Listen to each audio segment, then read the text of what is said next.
नमस्कार विद्यार्थियों, मैं हूं विजय और आज हम बात करने वाले हैं 2 मार्च को हुए 316 ईबी इंग्लिश के पेपर की, जो कि इंटरमीडिएट का है। तो चलिए बात करते हैं। पहला क्वेश्चन इसमें जो दिया गया है वो पैसेज है। पहला क्वेश्चन है, why is early rising better than rising late? सुबह जल्दी उठना देर उठने से क्यों अधिक अच्छा है? अब इसमें आपका आंसर होगा यहाँ से शुरुआत से, early rising leads to health and happiness. The man who rises late can have little rest in the course of the day. Anyone who lies in bed late is compelled to work till a late hour in the evening. He has to go without the evening exercise, which is so necessary for his health. In spite of all his efforts, his work will not produce as good result as that of the early riser. यहाँ तक पहला answer होगा। दूसरा question है, why do some thinkers burn the midnight oil? कुछ विचारक देर रात तक क्यों काम करते हैं? इसका आंसर होगा, several great thinkers say that they can write best only when they burn the midnight oil. अनेक महान थिंकर्स कहते हैं कि जब वे देर रात तक काम करते हैं वे सबसे अधिक अच्छा लिख पाते हैं।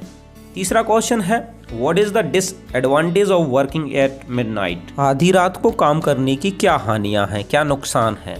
तो इसका आंसर होगा, it is true to say that few men have a clear brain at midnight when the body needs rest and sleep. Those who work at that time soon ruin their health.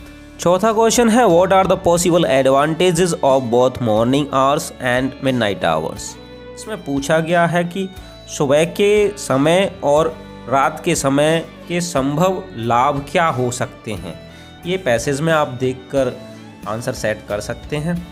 चलिए बात करते हैं ई question की। ई में पहला है, विच word in the passage is opposite of noisy? Passage में noisy word का विलोम शब्द कौन सा है? नोइजी होता है शोरगुल वाला, शोर शराबे वाला। इसमें वर्ड दे रखा है क्वाइट, जो कि नोइजी का अपोजिट है। क्वाइट का मतलब होता है शांत। सेकंड क्वेश्चन है, what do you mean by burning midnight oil? Burning midnight oil से क्या तात्पर्य है? बर्निंग मिडनाइट ऑयल एक इडियम है, मुहावरा है। इसका सही अर्थ होता है work late into the night, रात में देर रात तक काम करना। तीसरा क्वेश्चन है, what is the सिनोनियम of ruin? Ruin का पर्यायवाची शब्द क्या होता है? इसके लिए डिस्ट्रॉय वर्ड सटीक सिनोनियम रहेगा। चलिए बात करते हैं सेक्शन बी की। सेक्शन बी राइटिंग सेक्शन है। Right an article on any one of the following topics in about 100 और 150 words. Importance of games and sports at school. विद्यालय में खेलों का महत्व, ऑनलाइन क्लासेस के ऊपर आर्टिकल लिखना है। या फिर usefulness of a good library, एक अच्छे पुस्तकालय का सदुपयोग। तीसरा क्वेश्चन है, write a letter to the editor of a daily newspaper about the situation and the problems after flood in your town और विलेज। बाढ़ के बाद तुम्हारे गांव या कस्बे में उत्पन्न समस्या या स्थिति के बारे में अखबार के संपादक को पत्र लिखना है। या फिर तुम्हारे पास चॉइस है, write a letter to the principal of your college for the improvement of several laboratories in your college. आपके विद्यालय में अनेक प्रयोगशालाओं के सुधार के लिए अपने विद्यालय के प्रधानाचार्य को पत्र लिखना है।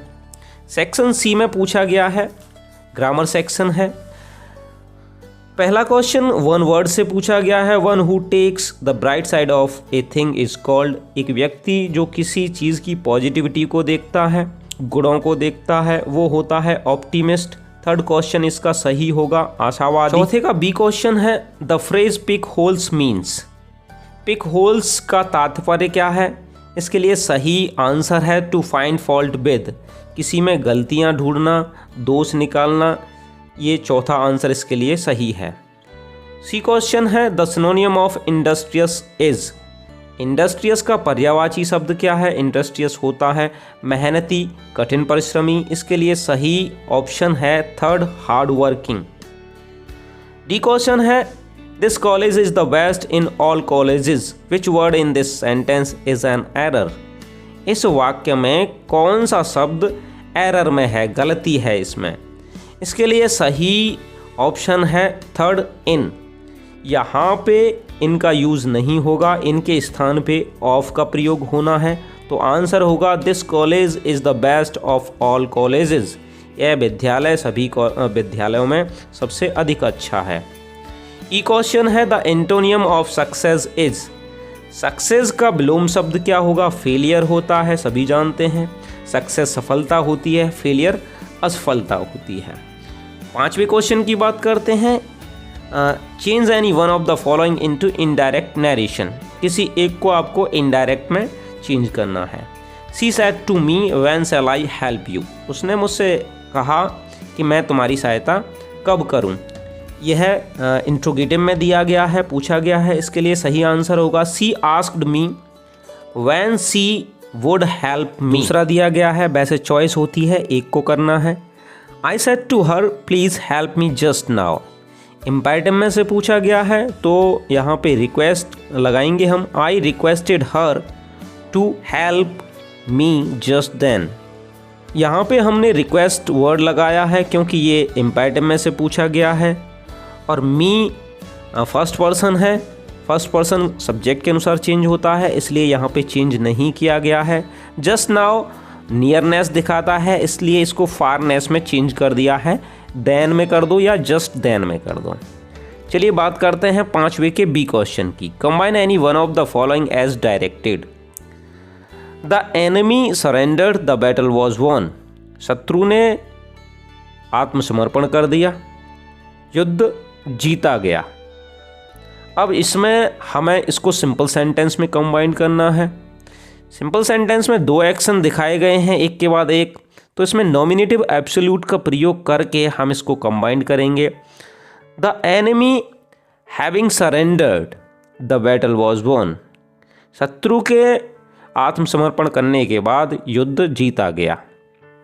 या फिर चॉइस है, इसमें दूसरा क्वेश्चन दिया गया है it is done, it can not be undone. यह किया जा चुका है या हो चुका है, इसे अब अनडन नहीं किया जा सकता। इसे कॉम्प्लेक्स में इस तरीके से कंबाइन करेंगे। It can not be undone because it is done. इसे अनडन नहीं किया जा सकता क्योंकि यह किया जा चुका है। पांचवे का सी है transform any one of the following sentences. दोनों में से किसी एक को ट्रांसफॉर्म करना है। पहला पैसिव वॉइस दिया गया है, did you see him yesterday, तो इसको पैसिव वॉइस में चेंज करेंगे, was he seen by you yesterday. दूसरा दिया गया है iron is the most useful metal. इसको कंपैरेटिव डिग्री में ट्रांसफॉर्म करना है, तो इसकी कंपैरेटिव डिग्री होगी iron is more useful than any other metal. Question D की बात करते हैं। Correct any one of the following sentences. किसी एक को करेक्ट करना है, सेंटेंस गलत दिए गए हैं, इसमें एक एरर है।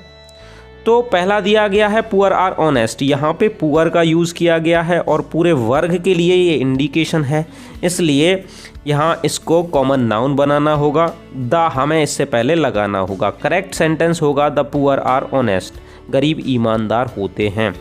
दूसरा है do you take pride of your work. दूसरे में प्राइड के साथ प्रेपोजिशन इन का प्रयोग होता है, यहाँ पे ऑफ को हटाना होगा। करेक्ट सेंटेंस होगा do you take pride in your work. पांचवे का ई क्वेश्चन है use any one of the following pairs of words in your own sentences to make the difference in their meanings clear. यहाँ पर homophones पूछे गए हैं। किसी एक पेयर को आपको उदाहरण के जरिए स्पष्ट करना है। एक्सेप्ट होता है स्वीकार करना, और दूसरे एक्सेप्ट का मतलब होता है के अलावा या को छोड़कर। दोनों का वाक्य प्रयोग देखते हैं। सी एक्सेप्टेड माई प्रपोजल, उसने मेरा प्रस्ताव स्वीकार कर लिया। दूसरे के लिए बनाएंगे except Sunday I teach every day, रविवार के अलावा मैं प्रतिदिन पढ़ाता हूँ, या रविवार को छोड़कर मैं प्रतिदिन पढ़ाता हूँ। दूसरा दे रखा है वीक और वीक, एक कमज़ोर के लिए है पहला वाला, दूसरा सप्ताह के लिए है। Is very weak in English. दूसरा होगा there are 7 days in a week, सप्ताह में 7 दिन होते हैं। मैं एक बात कहना चाहता हूँ, यदि आप अंग्रेजी सीखना चाहते हैं तो इस चैनल से अवश्य जुड़ें। मैं आपको भरोसा दिलाता हूँ, मैं आपको शानदार तरीके से अंग्रेजी पढ़ाऊँगा। आपकी समस्याओं को सरलता और सहजता के साथ समाधान करूँगा। 6वां क्वेश्चन ट्रांसलेशन के लिए दिया गया है, तो चलिए ट्रांसलेट करते हैं। 2 व्यक्ति साथ साथ यात्रा कर रहे थे। 2 persons या 2 people were traveling together। रास्ते में उन्हें एक सराय में ठहरने का अवसर मिला। On the way they got an opportunity to stay in an inn। उनमें से एक को सराय के दरवाजे पर रुपए की एक थैली मिली। One of them found a bag of the money at the door of the inn। दूसरे व्यक्ति ने कहा इन रुपयों को बराबर बराबर बांट लें। The second person said divide these money equally। पहले व्यक्ति ने कहा the first person said थैली मुझे मिली है, I have got the bag। अतः इसमें तुम्हारा कोई हिस्सा नहीं है। So there is no share of yours in it। इस पर दोनों झगड़ने लगे। On this both of them started fighting। दोनों को झगड़ा करते देखकर पुलिस वहां आ गई और थैली वाले व्यक्ति को थाने ले गई। Seeing both of them fighting, the police came there and took the person with the bag to the police station। तब उस व्यक्ति ने अपने साथी से अपने साथ थाने चलने का निवेदन किया। Then the person requested his friend to accompany him to the police station। इस पर उसके मित्र ने कहा At this his friend said यदि इस थैली में मेरा हिस्सा नहीं है, if there is no share of mine in this bag, तो मैं क्यों थाने चलूं? So why should I go to the police station? Saying this, इतना कहकर वह अपने नगर को चला गया। He went to his city। Section D की बात करते हैं, लिटरेचर का सेक्शन है। 7वां क्वेश्चन है answer the following questions in about 40 words each. प्रत्येक का 40 शब्दों में उत्तर देना है। 2 करने हैं, चॉइस दे रखी है। What did M Hamel say about the language and its importance.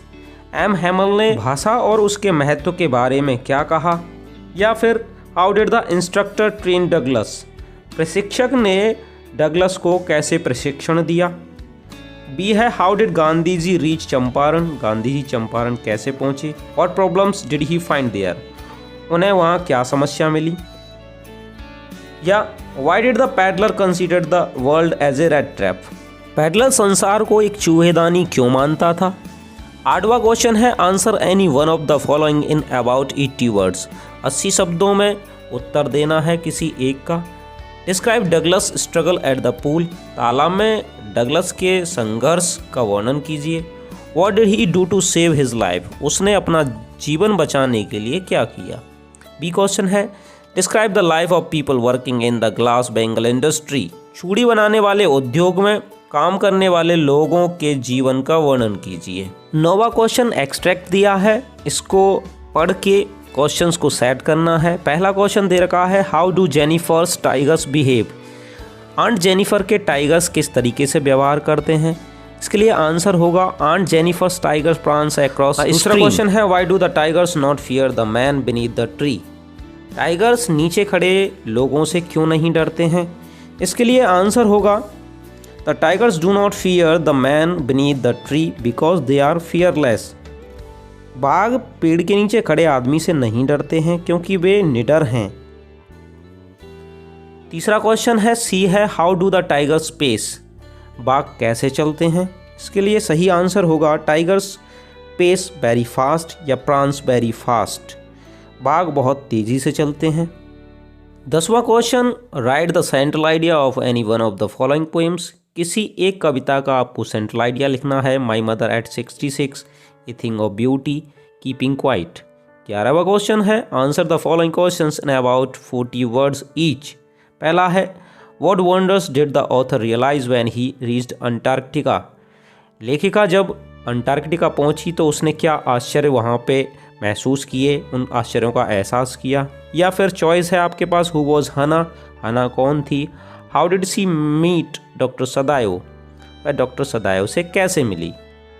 11वें का बी क्वेश्चन है how did doctor Sadao operate the white man.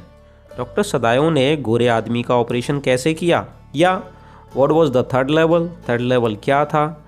Where was it situated? यह कहाँ स्थित था? बारहवां क्वेश्चन है answer any one of the following questions in about 80 words. Who was the psychiatrist? What did ही से about the third level? मनोचिकित्सक कौन था? उसने तीसरे तल के बारे में क्या कहा? 12वें का बी है why did the king kill the 100th tiger? राजा ने 100वें बाघ को क्यों मारा? यदि आप 9th, 10th, 11th, 12th या स्पीकिंग से संबंधित अंग्रेजी सीखना चाहते हैं, किसी कक्षा के विद्यार्थी हैं, तो इस चैनल से अवश्य जुड़ें। मैं आपको भरोसा दिलाता हूं, मैं आपको शानदार तरीके से अंग्रेजी पढ़ाऊंगा और आपकी समस्याओं को सरलता और सहजता के साथ हल करूंगा। धन्यवाद।